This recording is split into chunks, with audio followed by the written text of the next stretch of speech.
I want to welcome everybody to the Disaster Lifecycle Cluster's breakout session. I'm Maggie Glasgow. I'm one of the co-chairs of the cluster, and Dave Jones is with us as well, the other co-chair. And we are joined by Jael O, who is our ESIP fellow. So he's been doing a lot to help us behind the scenes since neither of us are there in person. So I wanted to give a shout out to him and thank him.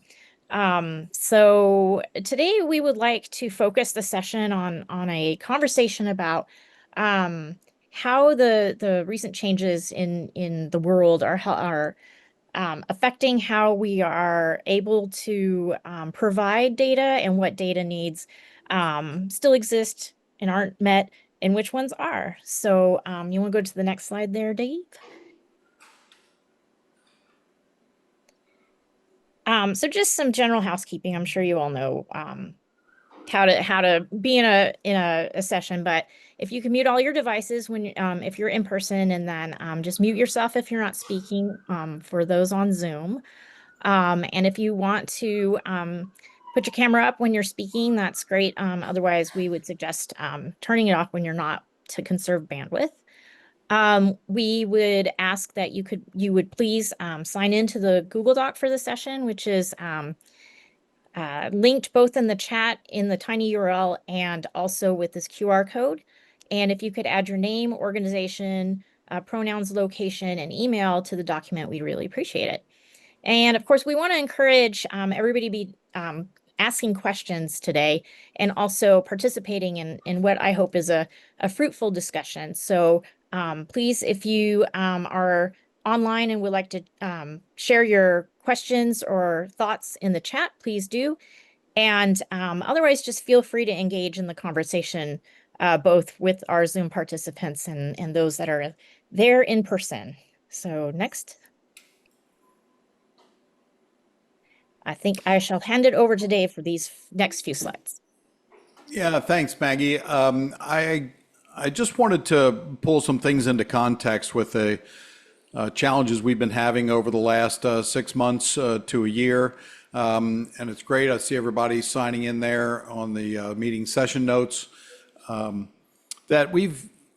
just reached back and pulled out some of the top 5 floods that we've had recently for flash floods and their fatalities. And of course, the most recent large one is in Central Texas, Hill Country, Kirk County, where right now the death toll is 135, 136 people passed away when the Guadalupe River surge hit summer camps and parks. And then at the same time that those floods were happening, we had one in Ruidoso, New Mexico, where we had flash flood happen because heavy rain fell on a burn scar area. It was monsoon rains, but they kind of trained. One storm moved over the same spot, killing 3 people, 1 adult and 2 children. In September, of course, in Western North Carolina, and the southeast U.S., we had Hurricane Helene that made landfall, came up the spine of the Appalachians as Tropical Storm Helene. The totals are still, looks like we've settled around 250 with 107 in North Carolina. When Asheville flooded, of course, we had our meeting this time last year in Asheville, where they had multiple landslides, record river crests, and fatalities. And we also had in 2022, July 26th, August 1st, this Eastern Kentucky and Appalachia floods. 39 people were killed, plus 6 people indirect, and indirect death from a flood is basically somebody who's maybe cleaning up or doing something after the flooding has ended. But they wouldn't have been doing that activity had the floods not happened.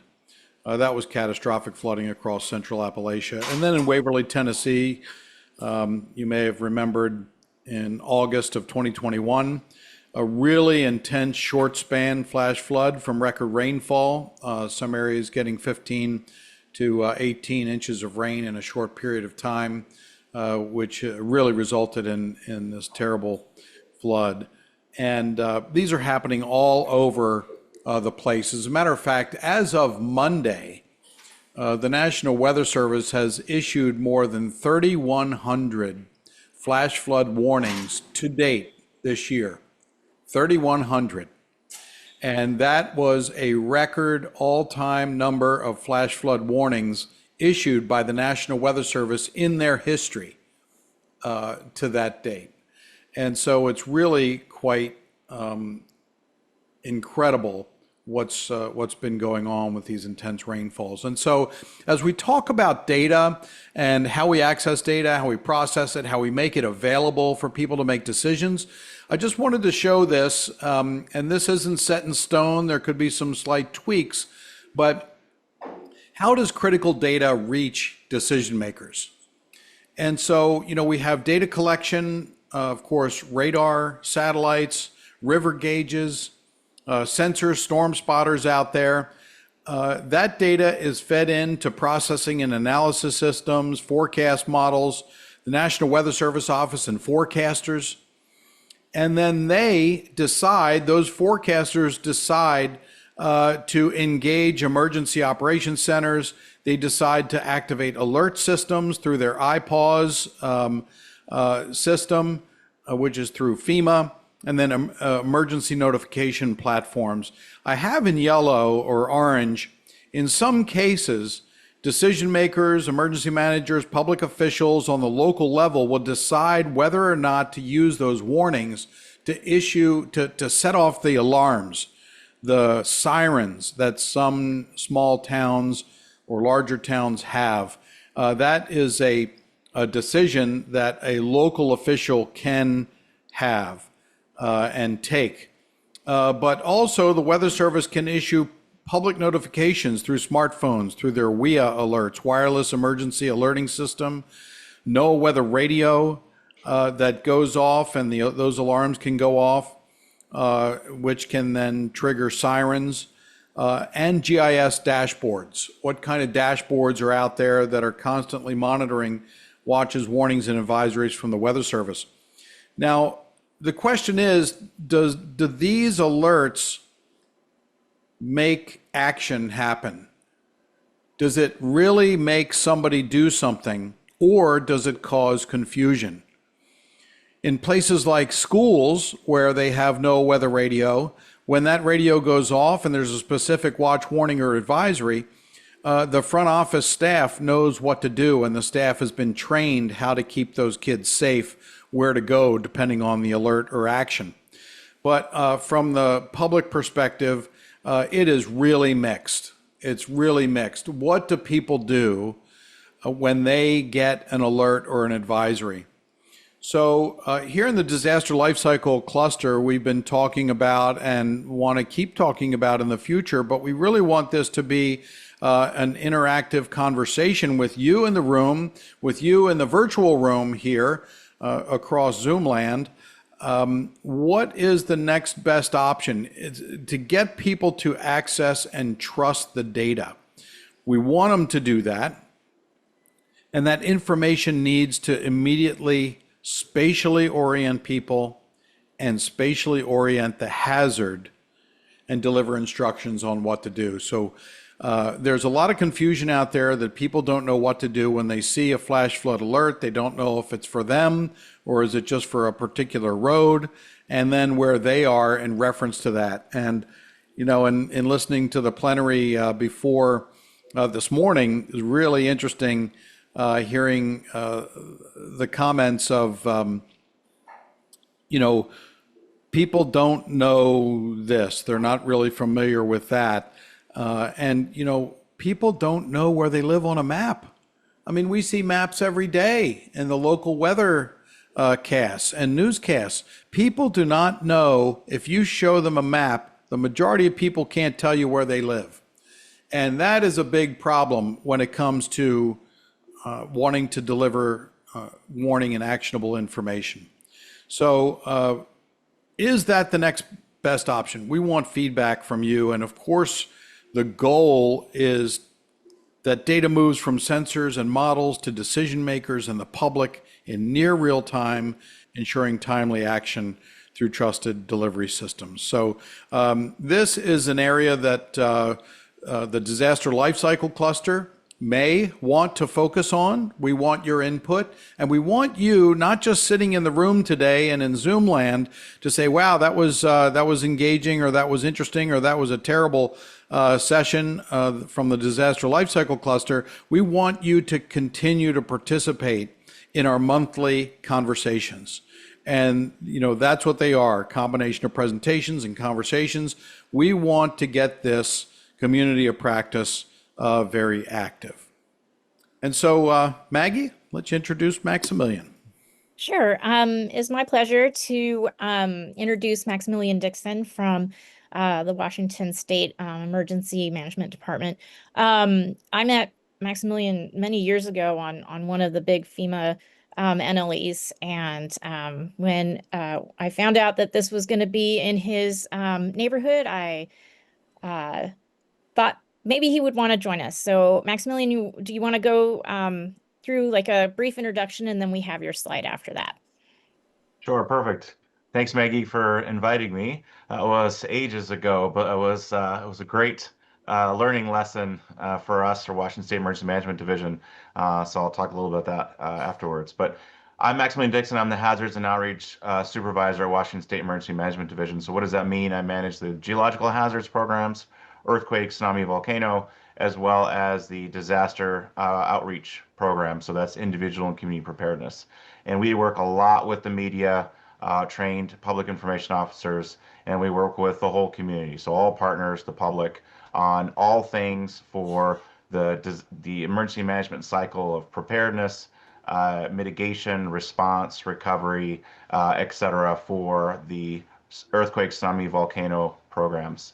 We have in Washington State, second highest earthquake risk in the United States, arguably the highest tsunami risk in the United States, and second and third highest volcano risk in the United States. So we have very high geologic hazards risk.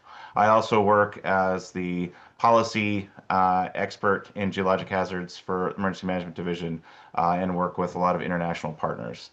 And so that's a little bit about me. I manage a team of 8. So we are a small team, but we do a lot. We maybe share the slide. If we have the next slide on kind of my programs. All right. So public education and outreach, why is that the top one? Well, we engage with all partners and they must understand the hazards that they face and what are those steps and actions that they can take to reduce their risk, right? And so that's key. It's always about education. It's always about outreach because you can't get things done without informing folks and getting them to buy in and then join the team to provide input and work together.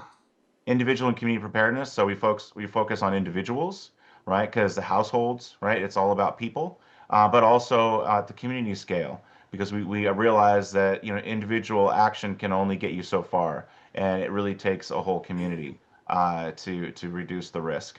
And then exercises. You got to train. So we support all aspects of exercises. And one of the most critical things we do is alerting and warning. So I'm responsible for tsunami and volcano alerting in Washington State. That means that when we have volcanic activity or we have a tsunamigenic situation, event, then I'm the first one that gets called, and it's usually 2 o'clock in the morning. And then my team handles that initial response for alerting and communication until we have impacts.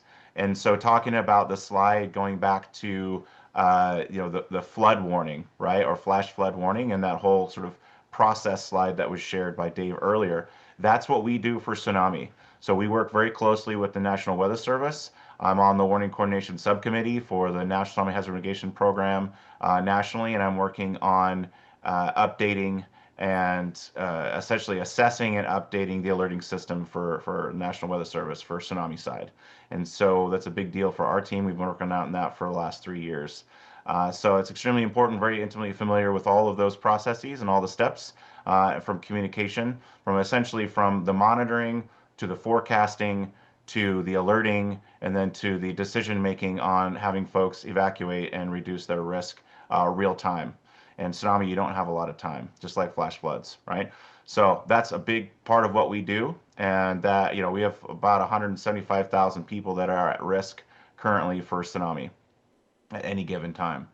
We also support, of course, all mitigation risk reduction efforts, response and recovery planning, and the facilitation, coordination, and collaboration. So that's huge. So we're constantly connecting partners to data, to resources, to subject matter experts, to other community partners that have successfully either implemented, some sort of action, or they're working on a project or a part of the emergency management cycle. So we're constantly connecting folks and building coalitions and work groups and partnerships to get things done, because we can't achieve things by ourselves. We must work with other partners.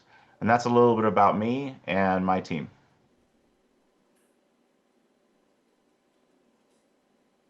Great. Thank you so much, Maximilian. Dave, do you want to go on to the next slide? Okay, so as I said in the opening of the session, we really want to make this breakout session more of a discussion for you to ask Maximilian questions, to discuss the state of trusted data, how it's delivered, what is still available, what needs to be available. And I've included here a couple of discussion prompts, but by no means does this limit what we can discuss. Also, if you wouldn't mind sharing your insights or thoughts in the Google Doc, down at the very bottom, there is space there. And if you feel comfortable sharing your name and organization, that would be great. If not, then any of your thoughts or insights that you'd like to share are very much appreciated. So I'm going to go ahead and sort of hand this over to our audience and see if you have any questions for Dave or me or Maximilian, and then we can see where this all goes. And I just, added these questions just to sort of get the ball rolling as far as the conversation. So I now open the discussion. Yeah, and we do have Charlie there that's going to bring you a microphone. And please introduce yourself before you ask your question. Be great to hear. Steve. Hey, Dave and Maggie. Thanks very much for this session. I'm sorry we're not seeing you in person, but this is better than missing you totally. And I'm Steve Young, a retired EPA guy. So we mentioned, I think 2 years ago, the emergence of Watch Duty as kind of a new platform that was pretty interesting. And then in our opening plenary, Brianna very eloquently talked about how they were tracking information about the Palisades fire in Los Angeles using Watch Duty. And then there was the minor problem that all of a sudden it quit updating. But up to that point, they were finding it very useful, or they felt that it was very useful, that they were getting more information out of Watch Duty than they were getting otherwise. So I'm kind of interested in what you all think, and in particular, like, what are they doing that's right, and what are the shortcomings from your point of view? And kind of what are the lessons learned? Like, could you, right now Watch Duty is only operating in the Western United States, but might there be potential to scale up Watch Duty or something similar to Watch Duty to cover, the entire country and leverage the existing infrastructure? I mean, they're being fed by existing, resources, but I feel like that's something that could be worth discussing. So I wanted to put that out there as kind of an opening shot. Thanks. Yeah, that sounds great, Steve. Thanks so much for that question. I'm going to ask Maximilian if you have thoughts on that before. I have some as well. And then Maggie, if you have any as well. I'm actually not familiar with Watch Duty, so that's something that I don't think we utilize. So I'm very curious about who's utilizing that and what the value is. Yeah, no, that sounds great, Maximilian. Now, we use Watch Duty even though we're here based in the Maryland Chesapeake region. Watch Duty is a free app that was put together that does crowdsourced from volunteers who are monitoring radio traffic, emergency radio traffic, and they put information into the app on where the fire is, where crews are going, what kind of response is happening, what kind of evacuation orders are being issued, and they also combine it with geospatial data. So they can show the fire perimeter, they can show alerts, these evacuation orders, and you get audible tones out of the app when you're using it. And I know that, Steve, you mentioned that the app stopped working during the Paradise Fire at some point in time.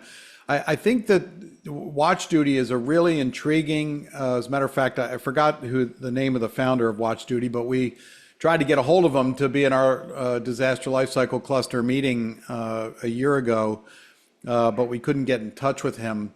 But it's a really impressive concept of bringing together people who want to help, who want to monitor emergency traffic, who can pull things out and put it into an application that people can see and understand. I suspect, but I don't know, that the volunteers for Watch Duty, they have accounts to be able to report, and that they're trusted, and that you're not going to get any information put into Watch Duty that might be nefarious. But the combination of people who want to help, of which there are a lot of people out there, who have good information to put in or do their monitoring. I don't know how they eliminate duplicate reports. If two people hear the same thing on a radio, or they're just reporting from different areas where they live, and that's their domain of expertise.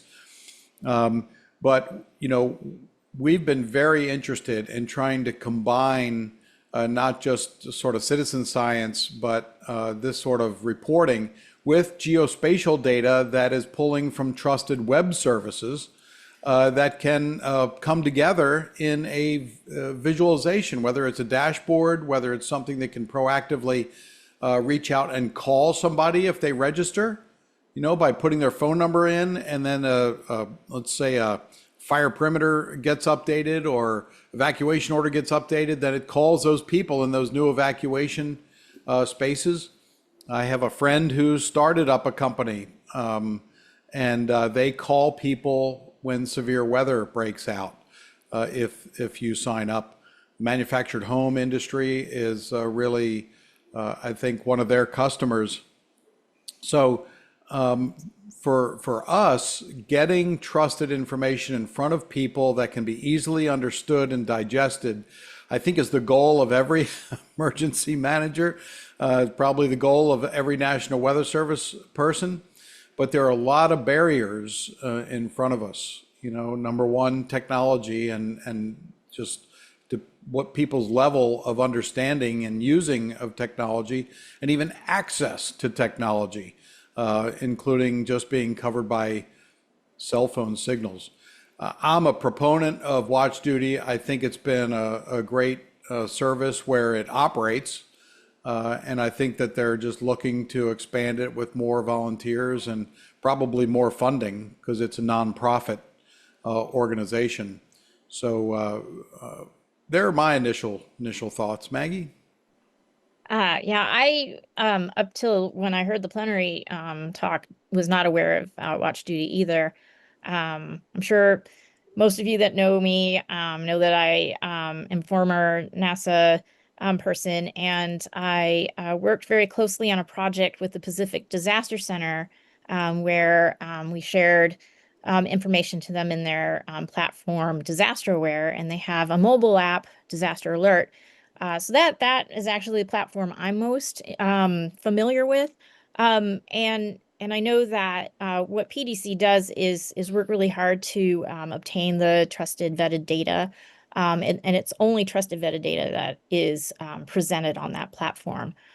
So it's very interesting to hear about a citizen science or crowdsourced platform that engages the community and allows them to be involved in the wake of a disaster. I'm not sure if this is changing gears too much, but one of the things that, we've experienced over the past several months is um, data either disappearing or not being available, and that sort of thing. So I wanted to pitch this over to Maximilian and ask him if he's encountered any issues with getting data from NWS or any other sources that they are used to working with in Washington EMD, and just see if he has a perspective on sort of data availability for the job that he's doing. Oh, thanks, Maggie. Yeah, I looked at Watch Duty. I looked it up while we were talking here. Can I respond to that slightly before I move to okay, so Watch Duty, very intriguing. I'll have to look more into this, but I did like some of the aspects of, where the fires are, utilities. There's different, like, it looks like different layers or levels of trust that you can get signed up as a certain user, right? And access to providing information. So we have a similar, essentially a dashboard we use for WebEOC. That's how we coordinate for our response at Washington State. It's the software we use. And so we have a kind of a similar dashboard. It's not available to the public. So I guess a few thoughts for that. One is there's always a skepticism and, a real, big effort on our part to say, hey, where is the data coming from, right? So who is inputting this data? What are their sources? And then where is this data being stored and going? So there's a lot of questions that I have about Watch Duty. I think that it looks like a very useful app. It's just who's inputting it, where is it being stored, how's it being used, and then what does the public have access to, and then how is that evacuation information being either input or used. So say, okay, so it's one thing to have fires, it's one thing to have some perimeters, right? To say, hey, here's some general knowledge, here's where the hazard is, right? And that's a great situational awareness tool, right? And especially, and trusted sources and who's inputting it and all that. But then it's how does that interface with the public? How many folks are using this? How are they using it? And how is that driving evacuation or protective action decision making? And how is that being monitored and vetted by emergency management?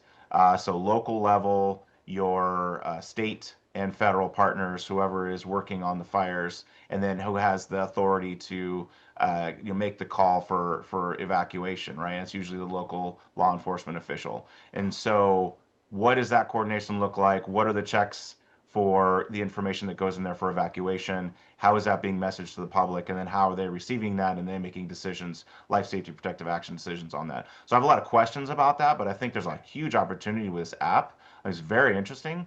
But those are the questions initially that I have in sort of thought process. And so I'll be digging more into that, if that's helpful at all. This is Steve. I'm going to butt in again for a second. I think that Watch Duty has done a pretty impressive job of connecting with the right people who are actually directly involved in emergency management. Probably because I think they started in California, and you have the unique situation in California that you have Cal Fire, right? And so you have this kind of more coordinated statewide situation for fire in California. I think that's unique. But from what I've been able to see from the East Coast, it looks like they have trusted relationships with a lot of the emergency managers at the fairly granular level, local level, so that they're serving up information that looks like reliable information. And I think they've been pretty thoughtful about making sure that they don't get garbage coming in. Brianna also mentioned Nextdoor in her plenary talk, and from the standpoint that something like Nextdoor, I always call it a cesspool, but she had found that they actually picked up some useful information from Nextdoor. She lost her house in the Palisades fire. So it was kind of interesting to hear that. But Nextdoor, I'd argue, is an example of unvetted, unreliable information, but occasionally useful.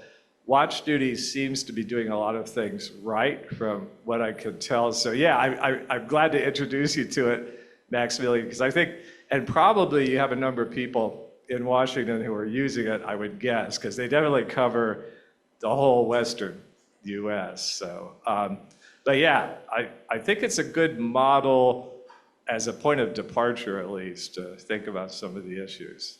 And I wanted to think- pivot. I'll go ahead, Dave. No, Steve, I was just going to say, isn't Watch Duty also focused on the people, the citizens, to give them more information on what's going on, or is it have So- a broader base? It appears to me, David, that they have some sort of a trusted reporter structure where you might have been seeing that, Maximilian, when you took a quick look, but I don't think that any casual person can report. I think they have some sort of a vetting. Yeah, so that if you've graduated to some level of trust, you can actually submit updates. They're also taking advantage of the cameras. Like you see people posting recent camera imagery since there's so much camera coverage right now that helps you get a bit more of a sense of things. So lots of cool things about it.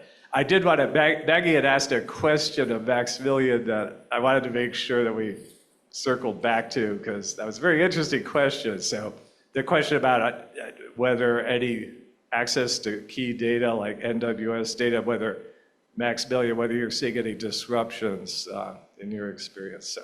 And if I can just jump in here really quickly, we have a question in the chat that sort of actually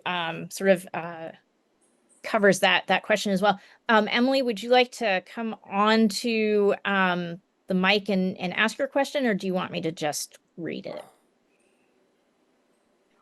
Sure, I can hop on. So yeah, I'm Emily. I'm the Deputy State Hazard Mitigation Officer for Colorado. And we were actually going to start updating our state hazard mitigation plan in the next year or two. But NOAA and National Weather Service and all those data sets are usually where we start to collect disaster information and risk information. We have some data at the state and local level, but I was just curious how we can kind of move forward as a nation collecting that type of data to make sure that information isn't lost after 2024. So a couple things on that. First, back to the Watch Duty real quick, is public information officers having those connections and trusted sources, but then also a memorandum of understanding. That's something that I would want to have with Watch Duty. So very interesting. I will look more into that. So thanks for bringing that to my attention. And I'm sure a lot of people are using it. So for the National Weather Service and NOAA specifically, yes, a lot of data is disappearing. So what has happened with both our State Hazard Mitigation Officer, Washington State, as well as our Hazard Mitigation Planning Supervisor, who writes our Enhanced Hazard Mitigation Plan, as well as reviews our local or hazard mitigation planning. We've been basically downloading data. So anywhere we thought, hey, it's going to be, or we have a sniff or whiff that data is going to be pulled or no longer accessible at the federal level for whatever sources that we use, we have been downloading everything. And also our National Weather Service partners that I work with have been downloading everything onto their computers or their servers so that it's available. Now it happens to be personal relationships and then who is downloading what.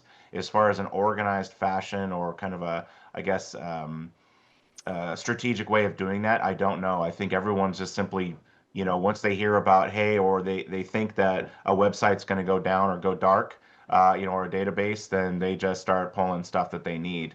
That's what we've been doing. It's not an ideal answer, but it's what we've been doing.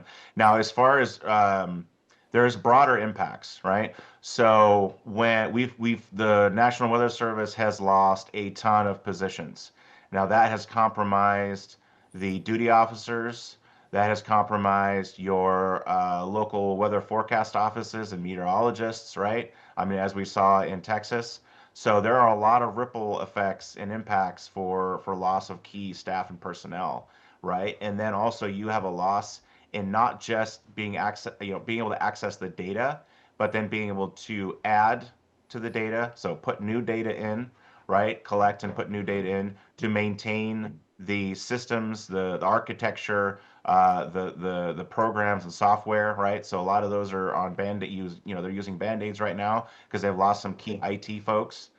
So it's not just a matter of a website being pulled, right, or going dark. It's also then all of the support for the infrastructure software, behind that. So there's huge problems there, and we're going to see that, for the next 6 months to maybe a year or two. We're going to really start seeing those impacts, and that's going to impact monitoring.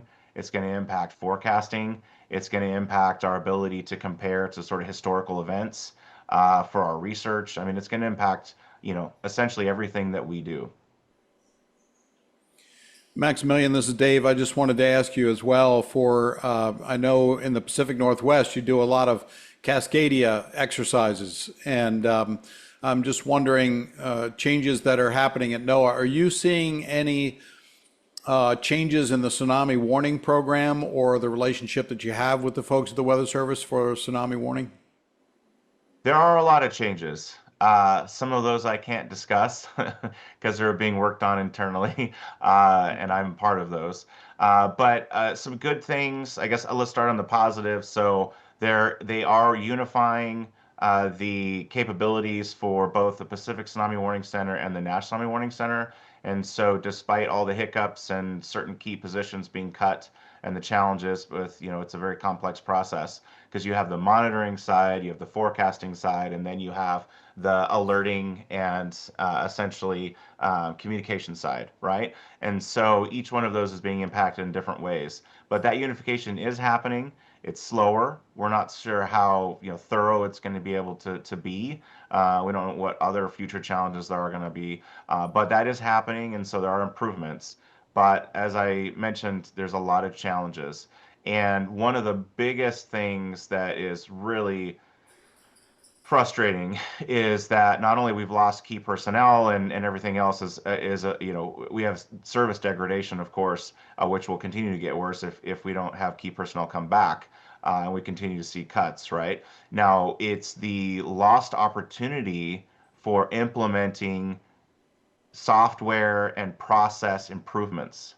So we were on the cusp of a lot of massive improvements for monitoring, alerting, forecasting, et cetera, within the National Weather Service, and not just for tsunami, for all hazards.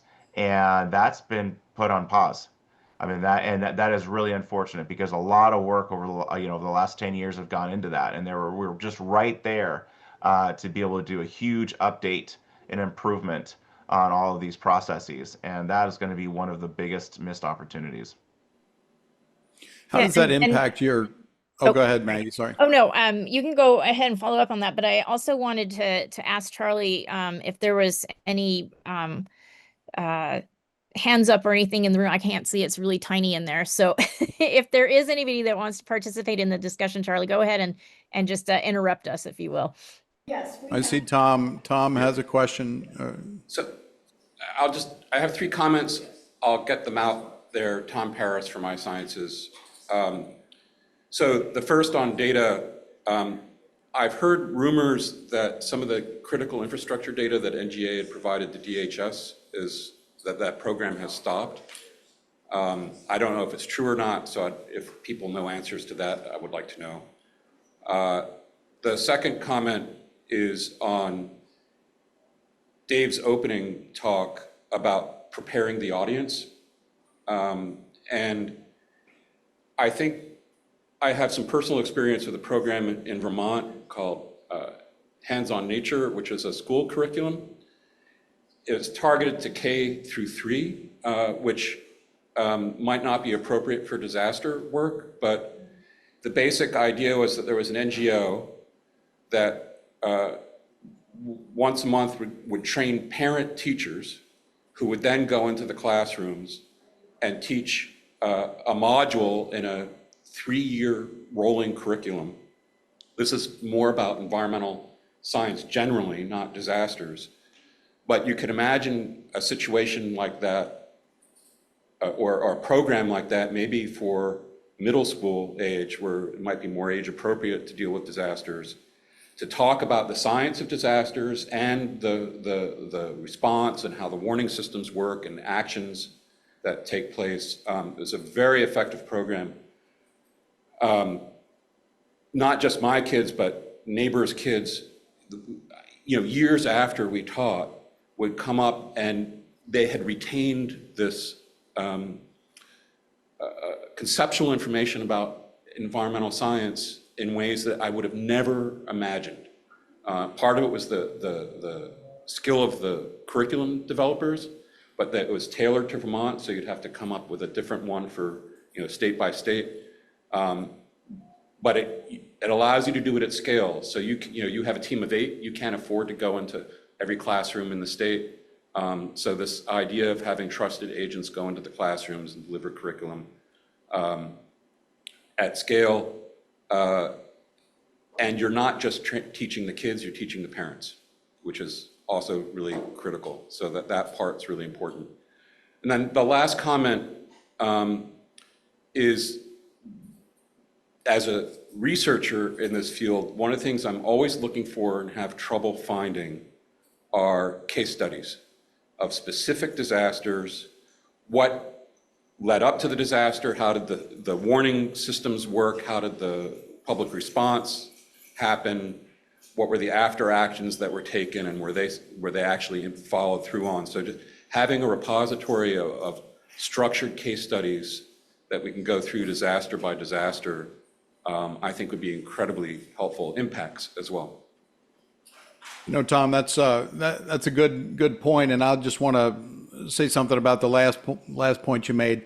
The National Weather Service goes through when there are major events that happen. They used to create these things called service assessment reports, and these service assessments were a sort of a deep dive into what went right and what went wrong with regard to the issuing of forecasts and the delivery of warnings and whether people were prepared or not. But there's a lot of chatter now in the weather enterprise about recommending a new way to evaluate the effectiveness of not just the Weather Service, but any federal involvement.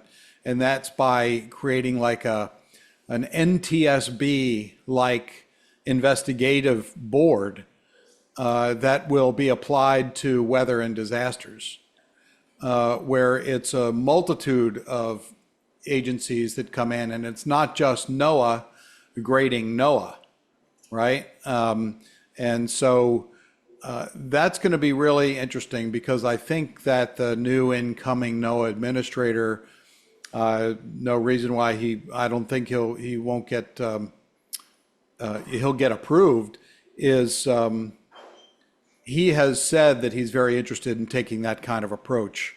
So we'll see what happens with those reports. But the other challenging thing that we're seeing is an increase in the extreme events, right? We're seeing more and more floods. We're seeing broad droughts happening. We're seeing hurricanes intensifying to category 3, 4, or 5 just offshore. And so we know this is going to happen. We've been saying it for more than a decade, and now we're sort of seeing this happen. In the current environment, I don't know how fast those assessments are going to be put together to find out what can be addressed. And I've heard broad brushes of, oh, the systems are being upgraded, and nobody knows what that means. So we're hoping that there's going to be some kind of progress there.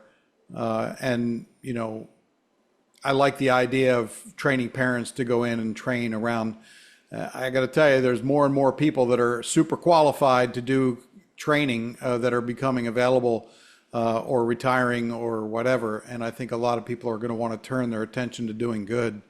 Maggie, do you have other thoughts? No, I mean, I think the idea that we should be going into the classroom and sort of teaching the next generation, sort of these very important things. I think that that's great. I mean, I hope that we can continue doing such programs. And I know that there are a lot of folks out there that think the whole environment is quite bleak. I know that we've lost some DACs from NASA. The whole DAC system is they're reorganizing. It seems like everything is in a lot of flux. And I know that that's a great concern to folks in the response community. And I would also pose this question to our audience, or to you, Dave or Maximilian. Are you finding that resources becoming limited, that you're having a harder time being able to respond or find trusted data in order to respond? I know that's a great concern to many people in the disaster community. And one of the things that we've worked on in the disaster lifecycle cluster is trying to gather resources to share with our partners and participants to be able to help them find these resources. But I mean, are they starting to to disappear more quickly, or are things that we've gathered before not even there anymore? So I'm just wondering, how folks out there are feeling about resources becoming limited, and how to react to that. So I have a few responses. So one, I would say spot on for youth. So we do a lot of work. So we have Great Washington Shakeout. I've run that for, this will be my 11th year, largest earthquake and tsunami drill. And so it takes a lot of work to insert any type of change to curriculum. And there's a lot of rules. You have to work with the school district. So we do that. So we've done a ton of work there, but it can be very successful. So we focus on the youth because they can be trained and it has the best bang for the buck, for our outreach efforts and the minimal funding that we have. So highly recommend, 100%. That's fantastic. Agreed. For the case studies, 100% agree there. The challenges are getting factual information because people don't want to admit they screwed up, right? And everyone's CYA, which I get it, right? But then you don't really, who created the AAR? I've run dozens of them, right? And I've been a part of even more of those because every time we have a tsunami or a major exercise, I'm running an AAR. In fact, we're doing one today for the National Weather Service for the last tsunami this week that we had, right? So we're continually doing that. And it's essential as who participates, how accurate was it, and then who has the authority and what you're going to do to improve processes, and then documenting that, right? So, but case studies are huge, and we need a lot more of those. But actual case studies in who did what was successful, what wasn't, and what are those sort of factual lessons learned that are practical steps for improving, or people can look at and say, yeah, okay, my structure is a little bit different, my process is a little bit different, but I see what you did here, and here's how I can use that. So absolutely, we need more of those. Agreed. As far as data loss, it's not just data loss, it's the expertise. That is a huge problem. We are losing a lot of critical experts they have knowledge in their head that's not written down, institutional knowledge, big time. And then when you have the siloing of government agencies because they don't trust each other or they can't communicate with each other, right? Then that's another further road barrier for sharing information. Because if you can't communicate, you're getting either told not to or you're going to be punished. You have to filter what you're saying, and then you're losing your experts, and then you're losing your data. You have a massive compounded problem. And that's what we're running into for our decision making, and be able to rely on folks to be there to help make critical decisions, but then also to vet things, right? Because new studies come out or something pops up and you're like, hey, I'm not necessarily the subject matter expert here. I need to reach out to my person. Guess what? They're gone. Or they can't communicate. Yeah. Yeah, that makes a lot of sense, Maximilian. Thanks for that. And I'll tell you, Maggie, your question, I'll get real specific just for a moment for some of the challenges that we're seeing. For example, when the National Hurricane Center issues their official forecast, they have a lot of their data available as KML files, right? They're KMLs that you can access directly from the Hurricane Center website. When you bring that KML file into a geospatial environment, and let's say you click on the cone that they issue for the cone of uncertainty, there is zero information that comes up in the pop-up box.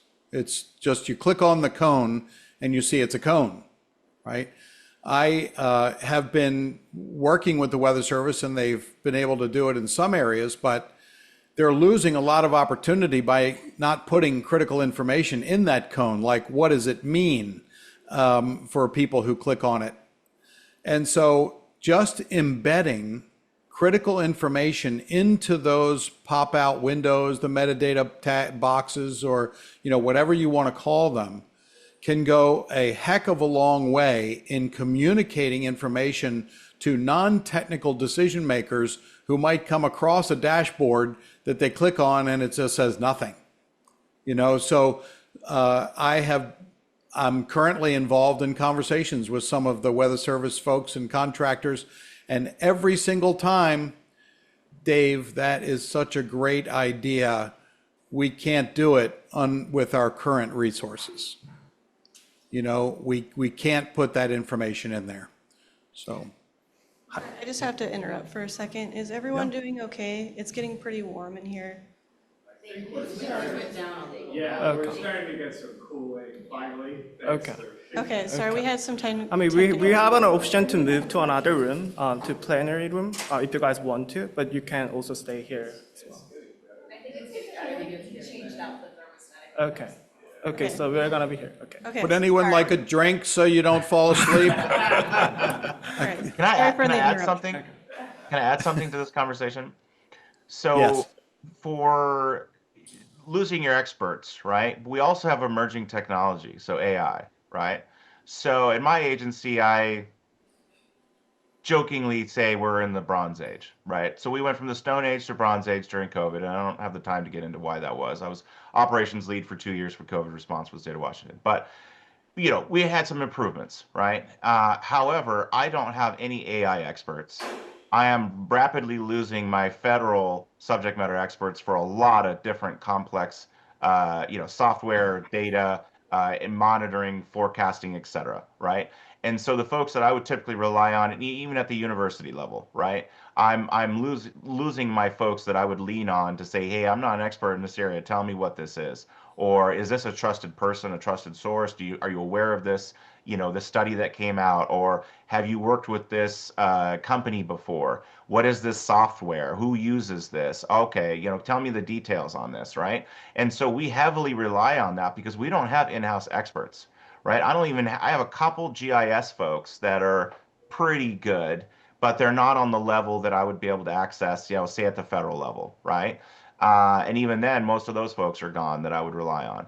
And so it's not just the existing data and existing systems, it's new stuff that's being pioneered, like this, the app that you just shared, right? I have to say, reach out. I don't have a lot of wildfire experts anymore, and say, okay. Who am I going to reach out to? I got some Cal OES contacts, et cetera, right? But I'm losing those folks. And so our ability to then move with emerging technology and utilize emerging technology is, not only was it bad before, we were slow because we don't pay people well, right? But now it's especially difficult because I'm even losing the folks that I had relied on to try to vet this new technology or figure out how do we utilize this. Because there's a lot of liability issues, right? If we're making decisions on life safety actions, right, we're liable, and people love to sue the government, right?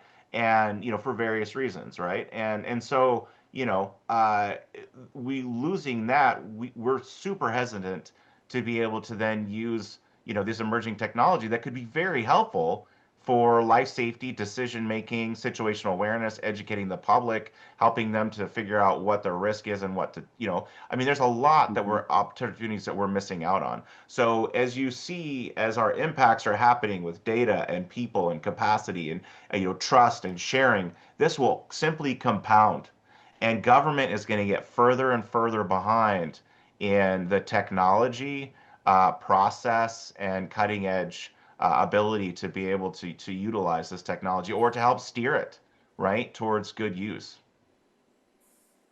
I So want to try to important. pose a question to the audience as far as some of the points that Maximilian brought up. For our research and data providers out in our audience, do you see a path forward in what we're going through right now, and what limitations have you run into? If anybody wants to chime in. I think there was also a question too. Charlie, did he want to ask a question? Yeah. Yeah. Yeah. Yeah, sure. I can jump in with the question, and it's kind of stemming back from the case studies conversation. So, I used to live in Whatcom County here in Washington State, and in 2021 we experienced a pretty intense flood event. Not a flood expert, so I don't know exactly how it compares in severity to some of these marquee events that Dave shared at the beginning of the presentation. But for example, 500 yards from my house, the road was totally washed away. I knew multiple friends and neighbors who were impacted, but did not see anywhere near the human impact that we see from these marquee flood events.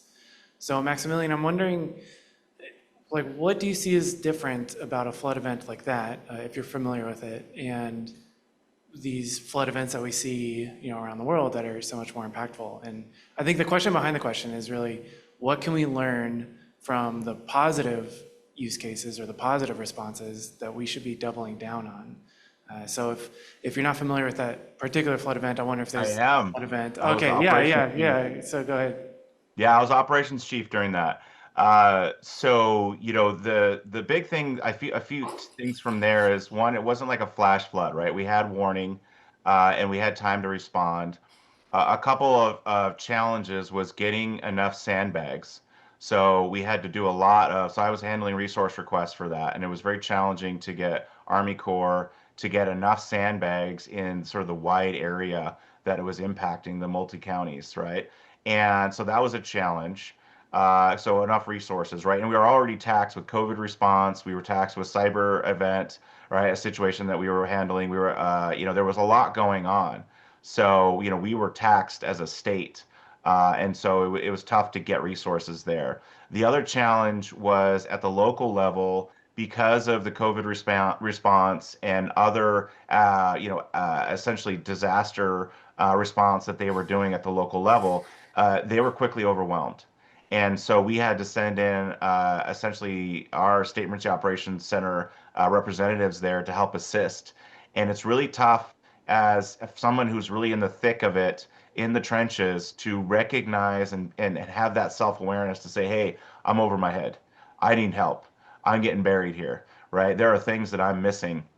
So not because they're not they know exactly what they're doing. They're a fantastic person. They're right person for the job. We have some excellent local folks, emergency managers that are, there. It's just they're getting overwhelmed and there's too much going on. And so we had to come in and really get some resources there to help out. But in that case, we had a lot of warning. We could evacuate folks. We could get sandbags in there. And, we worked through trying to get as many support resources as possible. So I would say that's the big difference. And also it wasn't, I think, at the flash flood or sort of the historic level. My understanding of the other flood events that Dave shared, it wasn't quite at that level of, 500 year, 1,000 year or whatnot. So I think there was a difference there.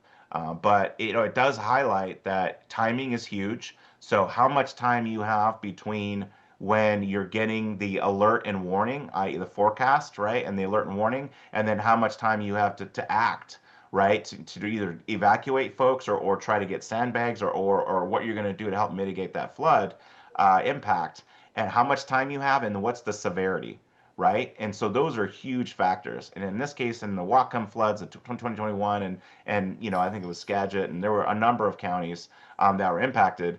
The timing, we had more time, it was less severe, and there were more options for evacuation and mitigation.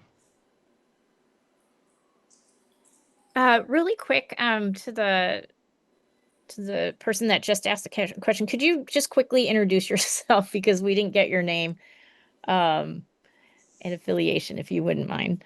Yeah, sorry about that. I'm Anthony Boyd. I'm with Development Seed. And I suppose while I have the mic, I'll ask a follow-up. So I'm picking up and your response there, Maximilian, and even the conversation about education and children. I hear a lot of human problems and human solutions. And I think just it's almost in our nature in this group to talk about data. And even in the prompts, every single one has the word data in it. And I'm just wondering, like, how are those connected? Or, are we almost distracting ourselves at times by focusing so much on what data is available? How do we access it? I'll take a first shot at that because I've been in a lot of discussions recently. Here, there's a town called Ellicott City in Maryland that had two major floods, one in 2016 and then 18 months later, 2018, huge, amount of water running down Main Street.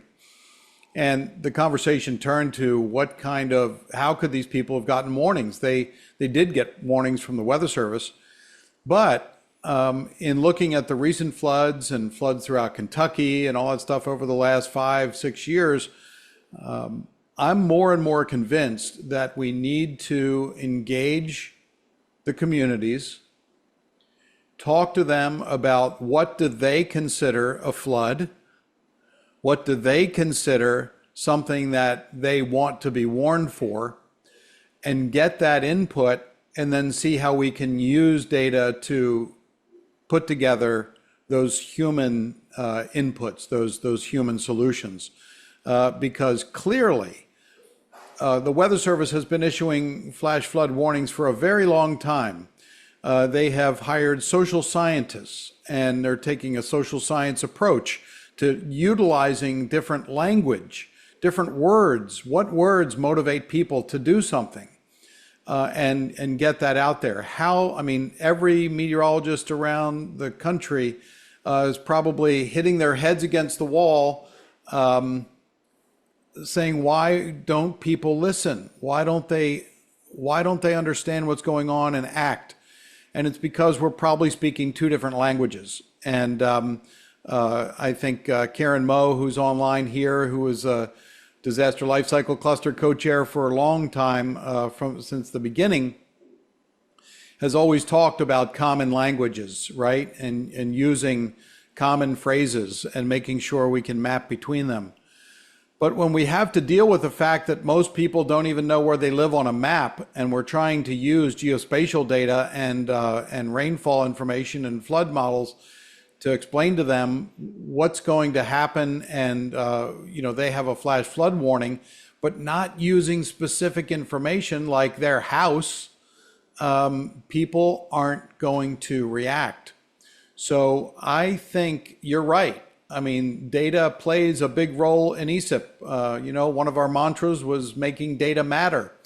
But nothing's going to matter if people don't understand what we're trying to communicate. And in the meteorological world, we have talked for years at the AMS annual meeting and other meetings. You can have the perfect weather forecast from a model that you're convinced is going to be 100% right. But the people who look at that model, if they don't act on that model output and that forecast, it was an unsuccessful forecast. And so we really have to bridge that gap between data and people and the decisions that they can make utilizing that information. And that, I think, is what ESIP can really help with. I think it's something that we can continue to engage with in the disaster lifecycle cluster, because I'm not a language expert, there are a lot of additional cross-disciplinary expertise that could be brought to the table to say, how can we engage those communities? Tell us in your language, what do you care about? Some people might say, I don't care about anything because they're never right anyway. And then their house gets washed away 2 weeks later because of a flood. So it was a great point, and that's kind of my input. Maximilian, if you have any response? I think you're spot on, Dave. That's exactly what my team does. So if you take what happened in Texas and then multiply that by 3,000 miles of coastline, you have essentially, about 10 to 15 minutes before that first wave hits, could be 100 feet high, and you have 175,000 people at risk, and it's typically 1 or 2 o'clock in the morning, right? That's exactly what we face every day. And so my team is responsible for everything that you have described, Dave. And so in this case, we have a lot of successes and we have a lot of things that we're still working on. But if you can't take a trusted, reliable monitoring and forecasting, which means that whoever the alert originator is, say in this case, National Weather Service, has to be spot on, right? Here, what is the probability or what is the error bar, i.e. confidence, right, in this forecast? And then what is that messaging that goes out? That needs to be clear, and the capability needs to be there. So even if you have your B team, right, because the federal government has been shut down, you still have to have that reliable alerting go out, within a timely manner. And then your state and local emergency managers must be monitoring that 24/7, and then have worked with the population that's at risk to say, when this alerting comes out, these are the actions you must take. Right. And so that clear messaging and outreach. And then you must have mapping to say, here's the hazard area, here's where you are, and here's your closest route out. And you have to have signage, do exercises and testing. They have to have multiple ways of receiving the alerts, right? At 1 o'clock in the morning, they have to have 24/7 folks who are going to be able to then respond and say, hey, folks, you need to get out, i.e. push the siren button, right? And making sure folks are evacuating. So all of these things must be put into place. And that's what we do specifically for tsunami and Lahar. So Lahar is a moving wall of mud, right, essentially, and from a volcano. And so that's what we do. We have a lot of we have a lot more we still have to do. But if you don't have each one of those critical pieces in place, then you're going to have a situation like we did in Texas. And so it's just, and if you have a disruption or one of those elements in the process fail, then it's not going to work, right? And so you have to work together. So I've been in my position for 10 years, and work intimately with all of my tsunami partners and volcano partners around the United States and internationally. And we're constantly iterative process, and we're focusing on the youth, right? But we're also focusing on what are each of these capabilities, what are the necessary, sort of linchpin critical processes in this chain, from monitoring to protective action, right? Evacuating out of the hazard zone. Each one of those we must understand, work with all the partners that are responsible, provide the resources, continually test and use this, right? And so that when you have that critical 1 a.m. situation and you have minutes to hours to respond and react, then you're doing it. And it's trust all the way down, from the federal government all the way down to the local level, to the public and the community. Trust at each level, because these are life-saving, critical decisions.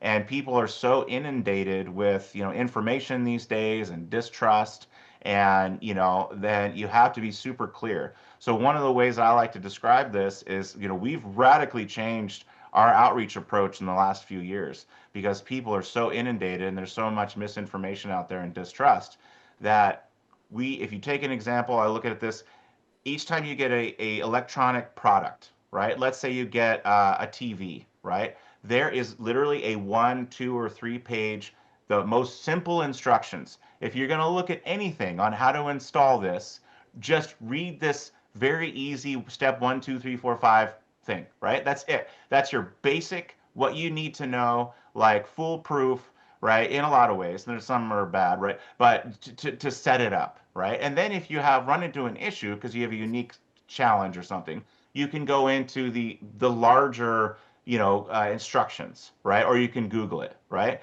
But if you don't have that cheat sheet of steps 1 through 5, chances are most of the public are going to ignore, or they're going to be like, I don't really understand this. I'm not a subject matter expert, or not sure what these terms, or that's a lot of information, and they will move on, right? And so we have to distill things down to those step 1, step 2, step 3. Okay, and this is not because they're not smart. They are. They have their own expertises, but everyone's busy, and they're not subject matter experts in each one of these hazards. Wildfire, flood, tsunami, right? And so they need that simple instruction, super easy to follow, mobile application because everyone's on their phones, right? And so meeting people where they're at and then saying, hey, super easy, spend 5 minutes, and then boom, right? And then keep hitting them with that. Those are some ways that we've been successful. Now, there's a lot of other folks that are doing great things and who have lessons learned, but those are some anyway, key takeaways I'd like to just at least share with y'all. Yeah, I think you make a great point there, Maximilian. I just want to address the one thing about data. One of the things that we did run into a lot of times with trying to disseminate the NASA data, which can be quite complicated, is that people look at, like, say, a SAR image and they go, okay, those are, or INSAR, sorry, those are some really pretty colors, but they don't know what that means aside from that. So I think, like you said, really distilling this information. I mean, we have great data out there, but if we can't distill it into a format that people can readily understand, then it's kind of a waste, right? And I think that the sort of way to go about it, the way that you were describing, you have to go from the bottom up and the top down. So, you really have to engage folks at the community level to make sure that they're really getting the simplest form of, sort of information that they can digest, distill, and be able to react to. But we also need to go sort of from the top down to understand that this information needs to be distilled down into information that is easily digestible and people can use to react. So I think that in as much as we have all this wonderful data, if it isn't, I think this point is being made, is if it isn't in something that people can understand, it's really, what are we going to do with it, right? If they don't have it in a format that's easily understandable at whatever level. I mean, at the local level, at the community level, at the expert level. I know that one of the things that we discussed, Maximilian, back in the day when we were doing that national level exercise was, even ingesting some of the data that we were trying to provide you. AML files. We had to have the correct format. It needed to be easy to understand. And not only that, and I think this is the great thing about exercises, you have to sort of get people familiar with things in blue sky, because when you're in the middle of a response, in the middle of a disaster, you're not going to want that new data from NASA. I mean, you're going to be like, this is great, but how, we have to work with people during the time that they can ingest the data, because WebAOC, I know, is a really complicated system, but you don't want to bring data into that your people can't understand. So I think that all of these are really good points, and I think like very important to bring up as far as how we support the community, the disaster response community, the scientific community. We all have to kind of put our heads together to make sure that everybody's getting what they need, which makes it terribly difficult. But I mean, it's a great sort of grand grand design that might be helpful. I just want to quickly, I know Karen Moe that Dave mentioned, I know she had a question. So Karen, do you want to come online real quick and ask your question? There we go.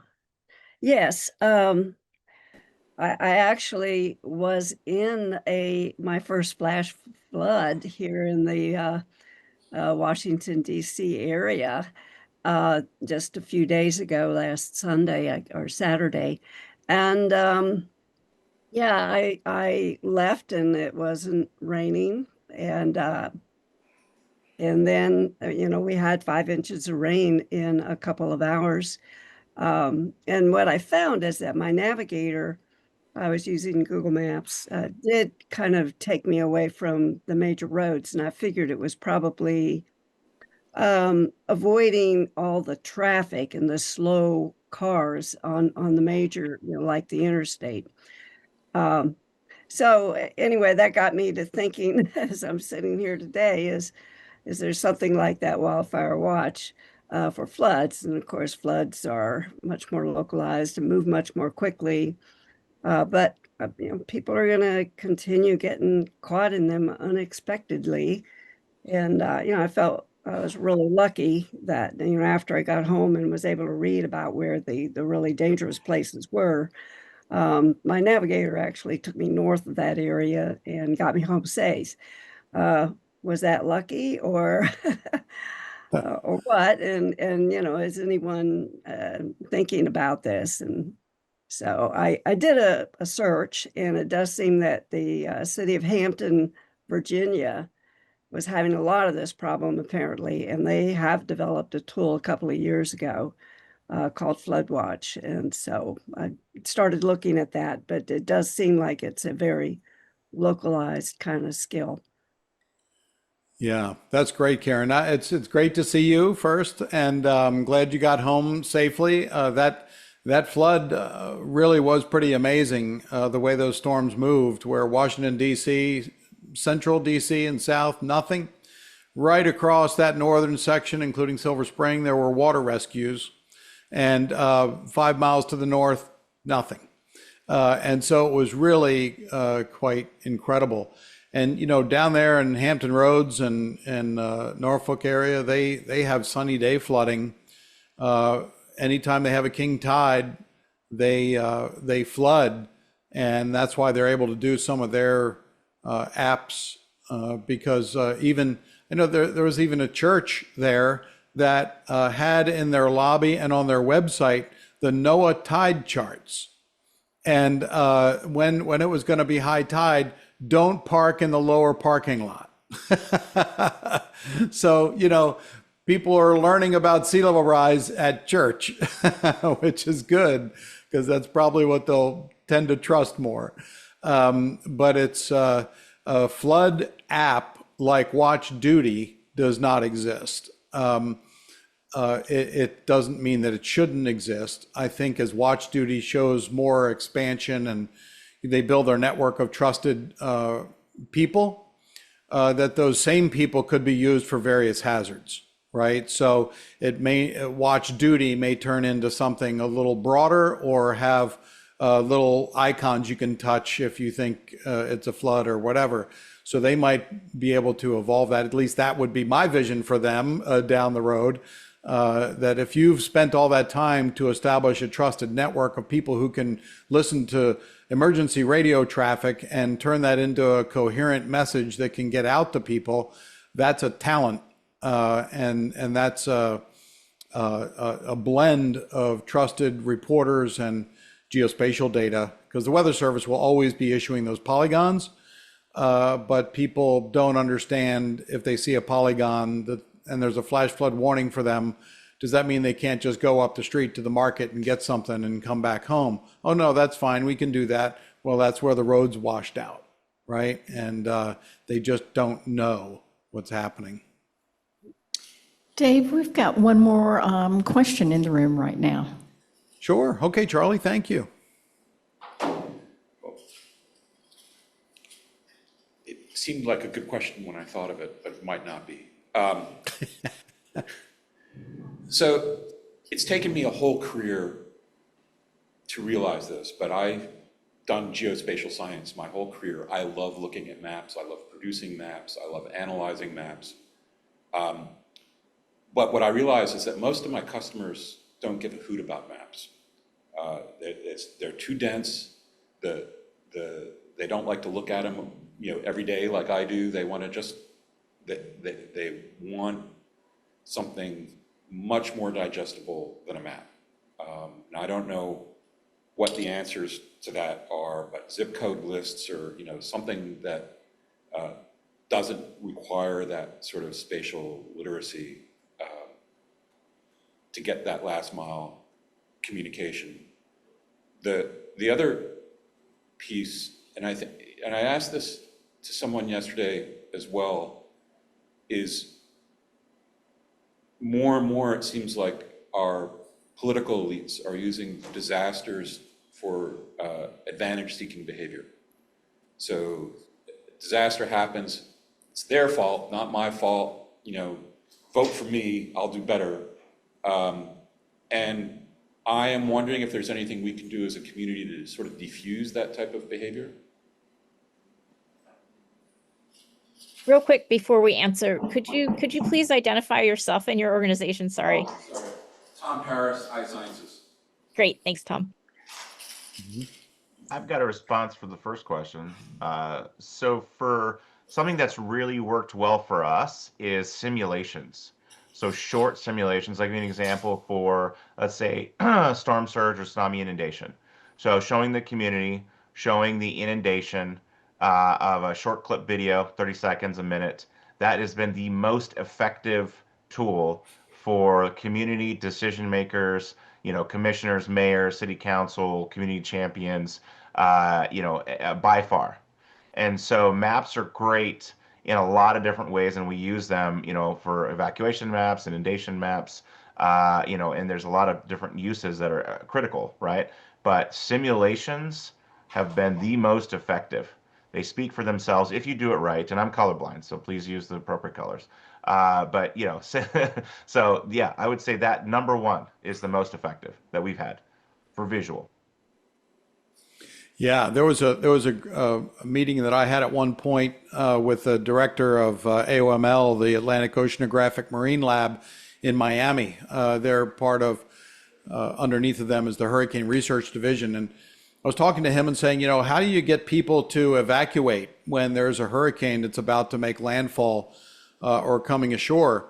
And most people will not evacuate unless they can see a visualization of their house or street underwater. And so those high resolution simulations are really great and effective. It's the access to those that is really a tough thing. Those glasses, those 3D glasses, boy, you really want to convince people. Put them on everybody and show them what their neighborhood's going to look like when it floods. But when they can see the visualization of the expected storm surge and their entire island is going to be underwater, they will evacuate. The only caveat is it better happen. And if it doesn't happen, you've just lost maybe a whole neighborhood of people who aren't going to believe what your forecast is or what you're trying to communicate. So the crying wolf dilemma is always out there for weather. And there are many out there that think, the weather person doesn't know what they're saying anyway, because they only remember something special when a forecast was wrong. But that with big storms, it could be right and it could save their life. Yeah, we find that same situation with the earthquake early warning, which I'm sure Maximilian is really familiar with. I see we're in the last 5 minutes of the session, so I wanted to give my sincere thanks for everyone that has attended both virtually and in person, and thank Maximilian for joining us today and giving us his insights. And I'm going to turn it over to Dave and go ahead and let him conclude the session, but I did just want to give a thanks to everybody for attending. Thank you. Great questions, everyone. Yeah, thanks, Maggie. And I hope it's cooled down a little bit there in the room. I think I was wondering what that guy was in the back of the room holding up. I thought he was trying to get a better signal with his phone, but I guess he was using an infrared temperature sensor to point up to the air conditioner to see if cooler air was coming out there. So I just wanted to pull up this next slide. And we talked about this last year with the ESIP Disaster Lifecycle Cluster Initiative, called our Trusted Data Now initiative, which is a vision of identifying trusted and authoritative sources for data. And we're going to share after this slide a spreadsheet that I'd love for you to connect to. I'd love for you to keep handy, because if you find or come across trusted data layers for different topics, add them into the spreadsheet so we can test them out and we can use them as resources. But, you know, we're looking for data layers that are easily accessed, that are supported. You know, data that is curated by people who collect it is typically the most trusted data, because they care the most about it and want it to be accurate and want to get it, make it available. That data is timely, that it's interoperable, right? That we have access to those REST services that we can pull in to various dashboards. Easily understood. Boy, we talked a lot about this today, and I really thank you for your interaction and your conversations, and that it's easily communicated, not just in a map, but verbally. Could you attach a video description of what's going on with each of those warnings and advisories and tell people what is happening? You know, that is possible these days now with automated intelligence and creating somebody who could communicate to people in a convincing way. The flood is getting closer to your house. You really need to get out of there. These are things that are going to be happening over the next 5 to 10 years that are going to be evolving. And certainly trust is the biggest descriptor here. And to make it so easy, a child could do it, like this AI visualization combined with GeoCollaborate looks shows. So here's the link, and Maggie did a great job, and the Disaster Lifecycle Cluster putting this spreadsheet together with this tiny URL. I guess I should have put a QR code in there as well, but Maggie, I don't know if you have if you can copy that tiny URL and put it in the chat so people can click on it as well. Yes. But this tiny URL will take you to a spreadsheet. There it is. It's in the chat there now. Thank you, Cassandra. And putting that in your system, you'll see a spreadsheet, Google spreadsheet will open up with links and descriptions of what that data is. And we can pull that data in and test it. We would love, if you have it, contacts for people, if we can give them feedback. We do that a lot here at Storm Center Communications, to follow up with the producer, the curator of data, and say, hey, can you guys make this little tweak or put this kind of information in the call out box? Because we will get your data used a lot more if you can add information in there. And you know what? About 100% of the time, they're just glad somebody called them about using their data. You know, and you know, they might be data geeks, but they care about what that information is communicating. So please capture that URL. Maggie, is this the last slide? I forgot if this is No, the there's last just one wrap up with all of the one the wrap up. There we go. information about, yes. Yeah, thank you so much. So everybody, please put in your calendars the first Thursday of the month at 4 p.m. Eastern Time, 1 p.m. Pacific Time, to join us in our Disaster Lifecycle Cluster meetings. You know, we've tended to have, we've tried to have structure, and sometimes the structure goes away, but we like to take the approach of maybe initially seeing who's on, and then talking about some recent disasters that have happened, and then talking about data.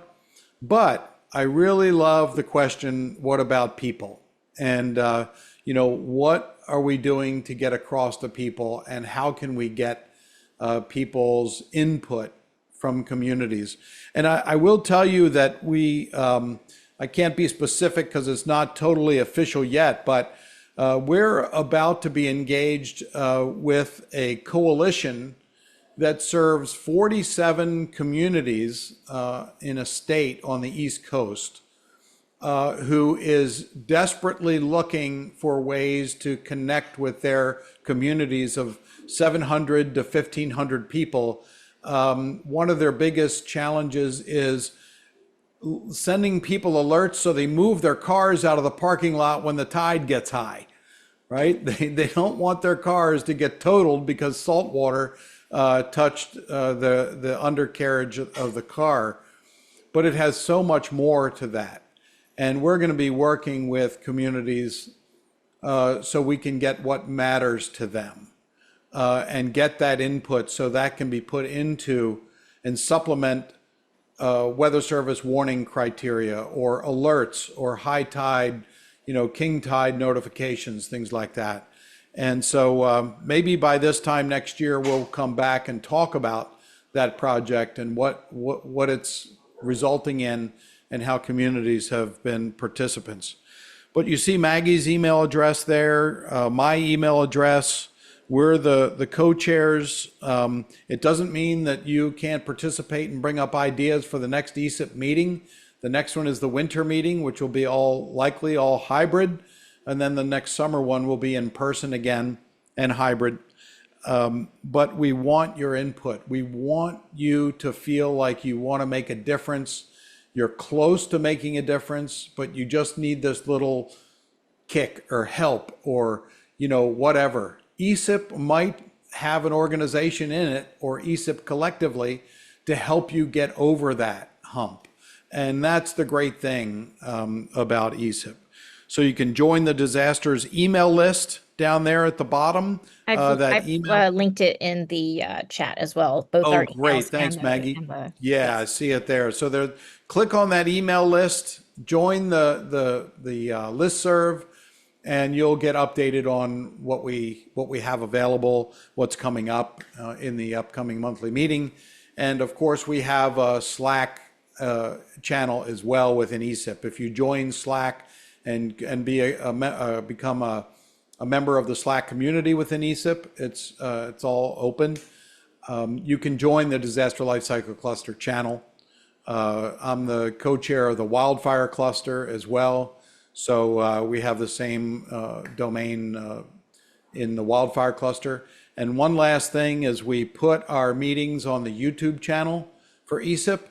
And so if we have specific presentations that are relevant, we'll just edit that presentation and put it on the YouTube channel so you can get a hold of it and take a look at what's being talked about. So, that's it for me. Thanks everybody for joining and for sitting through the heat there in Seattle. I'm surprised, but I guess not. Hotels do have air conditioning. Many places in Seattle don't have air conditioning. So it's great to see you sticking around and chilling out, so to speak. Maggie, if you have anything else? Nope, that's it for me. Thank you so much for participating, everybody. Yes, and if you didn't get your questions answered or you want more, please send us an email and we'll definitely get into more detail with you. Yeah, Thanks, and you can everybody. add it to our Google Doc as well. That's for the session. So That's thank right, you, and everyone. enter it to the Google Doc. Thanks, everybody. Appreciate your attention.